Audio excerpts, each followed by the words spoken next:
And we kind of backed out of this. Biden administration was clear that they wanted to get back into the nuke agreement from 2015. It was like, yeah, we gotta do everything we can. And so they started those talks when they got in, and now they've kind of shut them down, basically, because the Iranians made some demands that weren't realistic. And also, the protests, right?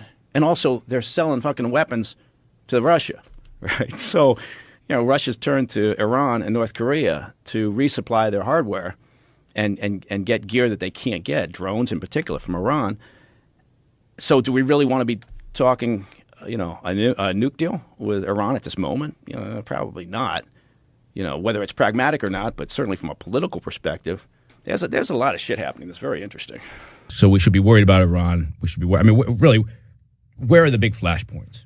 Russia, Ukraine, obviously, is one. Iran. Wesley Clark's a 4-star general. He was the head of NATO, and he told Amy Goodman, thing is basically the clean break is a break from the peace process, a break from Oslo, because essentially Bill Clinton had gotten Yitzhak Rabin and Arafat to agree to start this two-state solution process that should be loosely based around 67 borders. You got to finally give these Palestinians a state. You've been occupying them since 1967. You got to finally take your boot off their neck.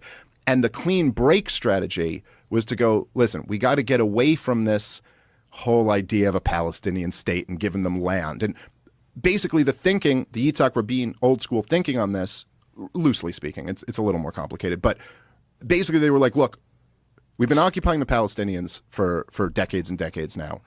The broader Arab world hates us over our treatment of the Palestinians. And so what you got to do is you have to make peace with the Palestinians so that you can get along with all these Arab states around you. That was kind of the thinking. And the clean break strategy. But when you don't prioritize those things for years, in these last however many years, then our adversaries get hip to it and they say, hey, there's a vulnerability. Let's double down. And what our adversaries are doing, we haven't even talked about the war and Hamas and all that stuff. We don't have to. But they're teaming up. They're saying, look, we really don't like each other, but we don't like America more. So why don't we partner up?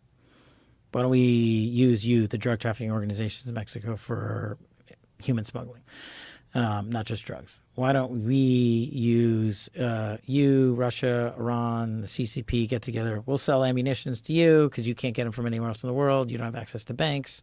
The biggest threat we have from a counterterrorism standpoint is Iran. And that's why the president's trying to achieve a peaceful resolution with them and end this war that Hamas started in October in Israel and Gaza. And nothing would be a better solution than a peaceful one to